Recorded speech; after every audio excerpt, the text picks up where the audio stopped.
रात होते ही मेरी भतीजी पेट पकड़कर चिल्लाना शुरू कर देती कि बहुत दर्द है। मैं फौरन उसे अस्पताल ले जाती, जहां डॉक्टर उसे अल्ट्रासाउंड रूम में ले जाता और कुछ देर बाद भतीजी बिल्कुल ठीक हो जाती। लेकिन मुझे बहुत हैरत होती जब डॉक्टर हर रोज बगैर दवाई के वापस भेज देता। अब मुझे शक सा हुआ। एक दिन भतीजी का बुर्का पहनकर जो ही अल्ट्रासाउंड रूम में गई तो मेरे माँ बाप बचपन में ही वफात पा गए थे और मेरा एक इकलौता भाई और भाभी थे। मेरी एक 17 साल भतीजी थी। मेरी अपनी कोई औलाद नहीं थी। जब मेरी भतीजी 17 साल की थी तो मेरे भाई भाभी एक हादसे के शिकार में वफात पा गए। मैंने अपनी भतीजी को बहुत लाड प्यार से रखा और उसकी हर ख्वाहिश पूरी की। वो मेरे घर मेरे साथ ही रहती थी। एक दिन मेरी भतीजी ने इंटरमीडिएट के इम्तिहानात पास किए तो एक ही जिद लगाई कि शहर जाकर डॉक्टर की पढ़ाई करनी है। मैं उसकी बात सुनकर परेशान हो जाती कि आजकल जमाना भी बहुत खराब है और घर से बाहर तो कभी नहीं निकली सिवाय स्कूल और कॉलेज जाने के, तो इतने बड़े शहर में अकेली कैसे रहेगी। लेकिन इकलौती भतीजी होने के नाते मुझे उसकी हर जिद अजीज थी और मैंने ठान ली कि अब मुझे अपनी भतीजी को डॉक्टर बनाना है। मैंने अपने शोहर से इस बारे में बात की तो मेरे शोहर ने भी बिना झिझक इजाजत दे दी। मेरी भतीजी बहुत खुश थी कि अब वो अपने ख्वाबों को पूरा करने के लिए शहर जाएगी,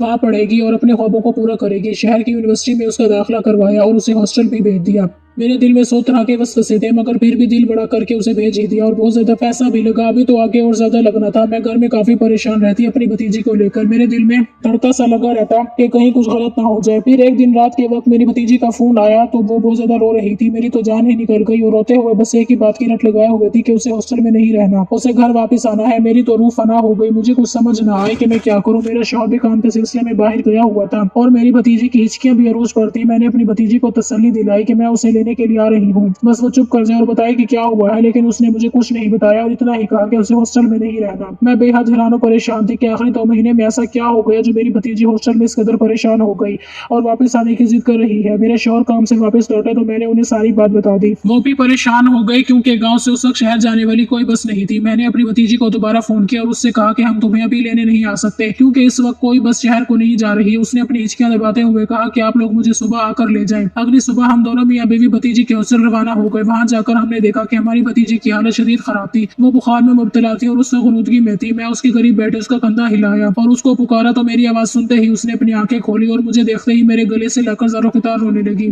उसकी हालत देखकर मैं और ज्यादा परेशान हो गई। तब तो मुझे यकीन हो गया था कि कुछ न कुछ तो हुआ है। मैंने उसे मोहब्बत से पुकारते हुए कहा कि बेटा क्या हुआ है तुम्हें। उसने अपनी आंखें नीचे कर ली लेकिन जुबान से एक लफ्ज भी अदा ना किया। मैंने बहुत इसरार किया लेकिन उसने मुझे इतना ही कहा कि उसे कुछ नहीं हुआ, उसे हॉस्टल में नहीं रहना, मुझे घर वापस जाना है, मेरा आप लोगों के बगैर दिल नहीं लगता। ये बात बहुत अजीब थी कि 4 महीने हॉस्टल में रहने के बाद मेरी भतीजी कह रही थी कि उसका हॉस्टल में दिल नहीं लगता। मैंने अपने शौहर को कहा कि परेशानी की कोई बात नहीं, बस बच्ची हॉस्टल में रहते हुए थोड़ी घबरा गई है, कुछ दिन के लिए हम उसे घर ले जाते हैं। हॉस्टल इंतजामिया से बात करने के बाद मैं अपनी भतीजों को कुछ दिनों के लिए घर ले आई। घर आने के बाद भी उसकी हालत ठीक हो नहीं हुई बल्कि मजीद बिगड़ती चली गई। उसको शदीद बुखार था और वो दिन ब दिन कमजोर होती जा रही थी। बहुत सारे डॉक्टर से उसका इलाज करवाया लेकिन उसे कहीं पर भी आराम नहीं मिल रहा था। तकरीबन 10 दिनों के बाद उसकी हालत थोड़ी बेहतर हुई तो हम मियां बीवी के दिलों को भी चैन आया। मेरी भतीजी बहुत खुश अखलाक की मालिक थी लेकिन जब से वो बीमार हुई थी हर वक्त अपने कमरे की लाइट बंद करके अंदर ही पड़ी रहती। आज भी उसे कमरे से बाहर लेकर आए और धूप में बैठने के लिए कहा। कुछ देर तो वो मेरे सामने बैठी रही लेकिन उसने कोई बात नहीं की। पहले तो वो सारा दिन मुझसे बातें करते हुए थकती ना थी और अब इस कदर खामोश हो गई कि अब तो मुझे जानना था कि आखिर हॉस्टल में ऐसा क्या हुआ है जिसने मेरी मासूम सी भतीजे को मुरझाकर रख दिया है। कुछ दिनों तक उसकी हालत बहुत बेहतर हो गई और वो बिल्कुल ठीक होकर पहले जैसी हो गई। उसको सेहतमंद देखकर हम दोनों मियां बीवी का खून पड़ गया। मेरी खुशी की इंतहा ना रही कि मेरी इकलौती भतीजी पहले की तरह सेहतयाब हो रही है। मुझे ये भी था कि उसकी पढ़ाई का भी बहुत हर्ज हो रहा है लेकिन उसकी पढ़ाई सेहत से ज्यादा जरूरी नहीं थी।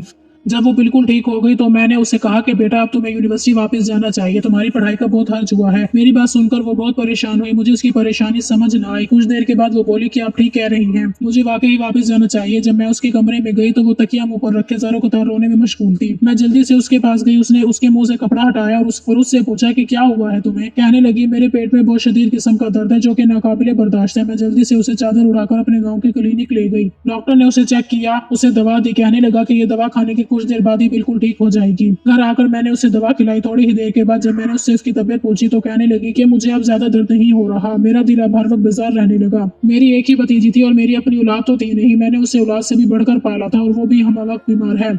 ये सोचकर मैं बहुत ज्यादा गमज़दा हो जाती। अब तो ये रोज ही होने लगा। उसके पेट में शदीद दर्द उठा। मैं उसे क्लिनिक लेकर जाती। क्लिनिक में डॉक्टर अल्ट्रासाउंड वाले कमरे में 10 मिनट तक उसको चेक करता, दवा देता। कुछ देर तक वो ठीक हो जाती लेकिन कभी कभी मुझे लगता कि दाल में कुछ काला है। लेकिन फिर मैंने अपनी सोच को झटक दिया। मेरे शौहर ने मुझे कहा कि तुम्हारी भतीजी की अब शादी की उम्र है, वो हॉस्टल जाना नहीं चाहती, आगे उसे पढ़ना नहीं है, तो हम ऐसा करते हैं कि उसकी शादी कर देते हैं। मैं परेशान थी कि अपने शौहर को कैसे बताऊं कि उसकी तो सेहत ही खराब है, हर वक्त उसके पेट में दर्द रहने लगा है। लेकिन मैंने अपने शौहर से कोई बात नहीं की और उनकी हाँ में हाँ मिलाई। एक दिन मेरे शौहर ने मुझे कहा कि उनके दोस्त का बेटा डॉक्टर है, वो हमारे घर रिश्ता लेकर आना चाहता है। मैंने कहा ठीक है, आप बुला लें। रिश्ता देखने के लिए लड़के की माँ और लड़का आया था। हमें लड़का बहुत पसंद आया। उसका शहर में घर था, लेकिन वो रिश्ता किसी अच्छे गाँव वाली सुलझी हुई लड़की से करना चाहता था जो उसका घर अच्छे से संभाल सके। और फिर मेरे शौहर तो उनके दोस्त थे, तो हमें को भी कोई एतराज नहीं था, ना उन्हें कोई एतराज था। हम लोगों ने रिश्ता पक्का कर दिया। 2 महीनों के बाद शादी की तारीख भी तय हो गई। मेरी भतीजी एकदम से बिल्कुल ठीक हो गई। उस बात ने मुझे हैरानी के साथ साथ खुश भी कर दिया। फिर वो दिन भी आ गया जिस दिन मैंने अपनी भतीजी को रुखसत कर दिया।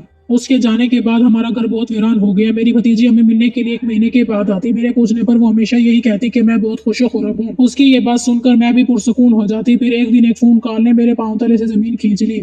वो फोन मेरी भतीजी के ससुराल वालों की तरफ से था। हम लोग जैसे ही मेरी भतीजी के ससुराल पहुंचे, मेरी भतीजी ने बताया कि मेरे साथ सुबह की गई हुई है और अभी तक वापस नहीं आई। पूरा मोहल्ला छान मारा, किसी ने उसे सुबह से नहीं देखा। हम लोगों ने दोबारा पूरा मोहल्ला छान मारा, लेकिन भतीजी की सास कहीं ना मिली। मेरे शौहर ने अपने दोस्तों के जरिए पुलिस वगैरह से भी राब्ता किया। पुलिस आ गई, लेकिन भतीजी की सास के बारे में कोई पता नहीं लगा सका कि आखिर वो कहाँ गई। मेरी भतीजी के घर में एकदम से भूचाल आ गया कि आखिर मेरी भतीजी की सास कहाँ जा सकती है। हम लोग तो शाम तक वापस आ गए। भतीजी का शौहर भी मुल्क से बाहर गया हुआ था। मेरी भतीजी के शौहर का नाम अली था। 1 महीने बाद उसका शौहर भी बाहर के मुल्क से वापस लौटा है, लेकिन उसकी सास का कोई अता पता नहीं था। 2 हफ्तों बाद एक दिन अचानक ही मेरी भतीजी शाम के वक्त अपने कपड़ों का बैग साथ लिए आ गई। वो बहुत परेशान थी। मैंने उसे बिठाकर वहाँ पानी वगैरह पिलाया। उससे पूछा कि क्या हुआ है, तो मेरी भतीजी ने कहा कि फूफो मुझे माफ कर दो, मैं बहुत बुरी हूँ। उसकी बातें सुनकर मैं हैरान रह गई कि आखिर वैसा क्यों कह रही है। उसने मुझे जो बातें बताई उन्हें सुनकर मैं एक बार कांप कर रह गई। मेरी भतीजी ने मुझे बताया कि सास की गुमशुदगी के बाद मेरा शौहर बाहर के मुल्क से लौट आया। वो भी बहुत परेशान था। उसने हर मुमकिन कोशिश की ढूंढने की, लेकिन उनका पता ना करवा सका। मुझे यूं महसूस हुआ जैसे वो अपनी माँ को लेकर बहुत परेशान हो, इसलिए मुझे नजरअंदाज कर रहा है। लेकिन कुछ दिनों के बाद उसने मुझे मुकम्मल नजरअंदाज कर दिया। मैंने उससे बात करने की कोशिश की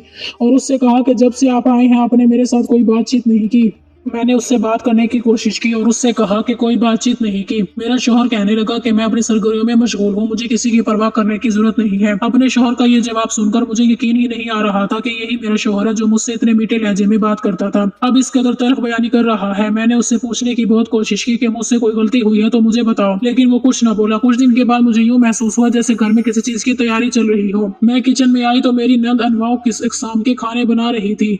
मैंने उससे पूछा कि खैरियत है, आज इस कदर तैयारियां किस बात की। उसने मुझसे रौब जमाने वाले अंदाज में कहा कि आज घर में मेहमान आ रहे हैं, आप अपने कमरे में ही रहना, नहीं तो अच्छा नहीं होगा। अपनी नंद का ये रवैया मेरी समझ से बाहर था। मैंने उससे पूछना चाहा कि मैं अपने कमरे में क्यों रहूं, लेकिन उस वक्त मेरा बहस करने को बिल्कुल दिल नहीं कर रहा था, इसलिए मैं खामोशी से अपने कमरे में चली गई। मुझे अपने कमरे से बातों की आवाजें आ रही थी। मेरा शौहर और नंद दोनों बहुत खुश नजर आ रहे थे। मेरी तबीयत बहुत खराब थी, लेकिन मैंने किसी को नहीं बताया। पिछले कई दिनों से मुझे शदीद चक्कर आ रहे थे, अब आज भी मुझे शदीद चक्कर आने लगे, साथ ही उल्टियां शुरू हो गई। मैं बेहद घबरा गई। उस वक्त मेरी नंद मेरे कमरे में मेरे शौहर को लेकर दाखिल हुई। उसके मुंह से जो बातें निकल रही थी उनको सुनकर मुझे ऐसा लगा जैसे अभी जमीन फट जाए और मैं उसमें समा जाऊं। अपनी जात पर लगाए गए इतने घटिया इल्जाम सुनकर किसका गुनाह पाल रही है जो उसकी ये हालत है। मैं तो चकराते सर के साथ बेड पर ढह गई। मेरा शौहर मुझे थप्पड़ मारते हुए बोला, बताओ सारा, तुम्हारे अंदर किसका गुनाह पल रहा है। मैं दिल में सोचने लगी कि एक डॉक्टर होकर ये ऐसा कैसे कर सकता है। मैंने पुख्ता इरादा कर लिया कि मैं उनको कभी भी नहीं बताऊंगी कि मेरी ये हालत किस वजह से है। मैं तो पहले ही चकरा रही थी, थप्पड़ों की वजह से बेहोश हो गई। होश आया तो मैंने देखा कमरे में कोई नहीं था। बाहर से मेहमानों के बोलने की आवाजें आ रही थी। मैं उठकर दरवाजे तक आई तो बाहर से आवाजें आई कि हम ये रिश्ता पक्का समझे। मुझे समझ न आई कि मुझ पर इतने घटिया इल्जाम लगाकर किसका रिश्ता पक्का किया जा रहा है। रात के वक्त जब शौहर मेरे कमरे में आया तो कहा कि मैं अपने घर जा सकती हूँ, वो शादी कर रहा है। मैंने अपने शौहर को कहा अब इस घर से मेरा जनाजा ही निकलेगा। वो ये सुनकर वाक बगोला हो गया और कहने लगा, जब गुनाह कर रही थी तब कुछ याद नहीं आया। मैं एक बार फिर खामोश हो गई। अगले दिन मुझे पता लगा कि लड़की वालों को किसी न किसी तरह पता लग गया कि मेरे शौहर ने शादी भी करने से इनकार कर दिया। मेरे शौहर ने मुझसे अलग कमरे में रहना शुरू कर दिया। मैं पता लगाना चाहती थी कि आखिर मेरे शौहर और नंद ने मेरे साथ ऐसा क्यों किया। ये जानने के लिए मैंने सोचा कि किसी कमरे में जाकर देखती हूँ। रात को मैं उसके कमरे में गई सोने के लिए कि उसने मेरे साथ ऐसा क्यों किया। मुझे देखकर वो एक पल के लिए परेशान हो गई।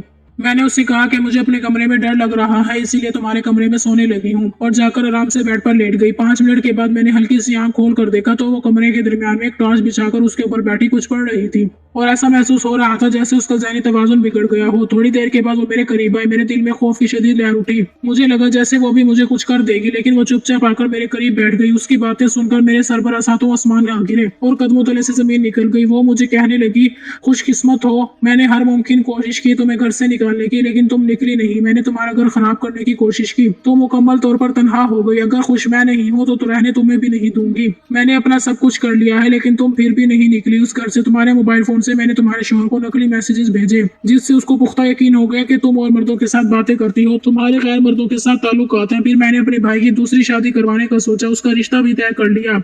अब तुम्हारा सरदर्द और उल्टी आना, इन सब ने मेरा काम और भी आसान कर दिया। मुझे रात को पता चला कि तुम्हें कैंसर है, तुम बहुत जल्द मरने वाली हो। तो अब मुझे तुम्हें मारने का कोई इरादा नहीं है। और जब मुझे इस बात का पता चला, मेरी माँ को तो वो रोकना चाहती थी। मेरी माँ चाहती थी कि मेरे बेटे का घर खराब ना हो, फिर मैंने भी रास्ते से हटा दिया।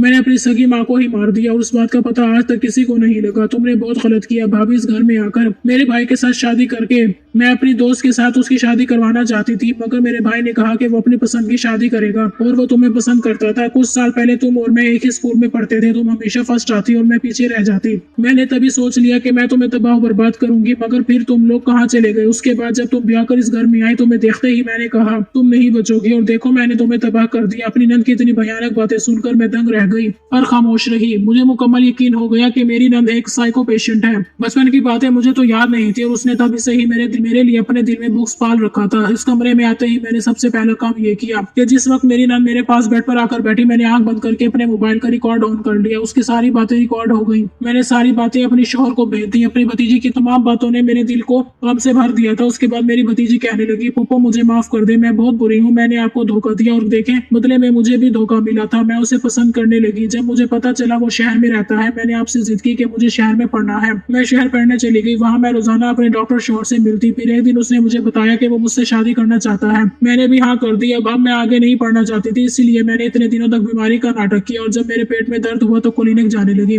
वहाँ मैंने देखा अंदर क्लिनिक में अली बैठा है। वो अपने किसी दोस्त डॉक्टर की जगह पर आया था। ये सुनकर भी मैं रोजाना क्लिनिक जाने लगी। मैं रोज अंदर अली से बातें करती। जब आप अंदर आती तो चेकअप का बहाना कर लेते। भी जब आपको शक होने लगा तो अली ने मुझे कहा कि अब मैं क्लिनिक ना आया करूँ। एक दिन जब मेरा बुर्का ओढ़कर आप क्लिनिक गई, उस दिन भी अली अंदर नहीं था, तो आपको कुछ पता नहीं चल सका। फिर जब अली ने रिश्ता भेजा तो मैं हर बीमारी भूल गई, शादी की खुशियों में मसरूफ हो गई। कुछ अरसे बाद मेरे सर में शदीद दर्द उठा, पेट में भी। मुझे पता चला कि मुझे कैंसर है। तब अली काम के सिलसिले में बाहर गया हुआ था। जब वापस आया तो मैं उसे बताना चाहती थी, लेकिन बता नहीं सकी। लेकिन फूफो देखे ना, मेरी खुशियों की उम्र कितनी छोटी थी। रात को मुझे पता चला मेरी नंद मेरे साथ हसद की आड़ में ये सब कर चुकी। मेरे शोहर ने मेरा एतबार नहीं किया। मैं उस घर में कभी नहीं जाऊंगी। मेरी भतीजी की बातें मेरा दिल छील रही थी। मैंने उसे अपने सीने से लगा लिया। अगले दिन सुबह के वक्त मेरी भतीजी का शोहर आ गया। उसने भी मुझसे माफी मांगी। मेरी भतीजी को दुख देने के लिए वो बेहद शर्मिंदा था। मेरी भतीजी को वापस ले गया। मेरी भतीजी के शोहर ने उसका बहुत इलाज करवाया। उसने अपनी बहन को गुनाहों की सजा दिलाने का फैसला किया। फिर मेरी भतीजी के नंद को पुलिस पकड़ कर ले गई। जेल में उसका बहुत भयानक अंजाम हुआ। दिमागी तौर पर और अब जिस्मानी तौर पर भी मफलूज होकर रह गई। मेरी भतीजी अब खुशा-खुर्रम जिंदगी गुजार रही है। हमें अपने बड़ों को धोखा नहीं देना चाहिए, ना ही किसी से हसद करना चाहिए, वरना ये चीजें इंसान की जिंदगी तबाह बर्बाद करके रख देती हैं।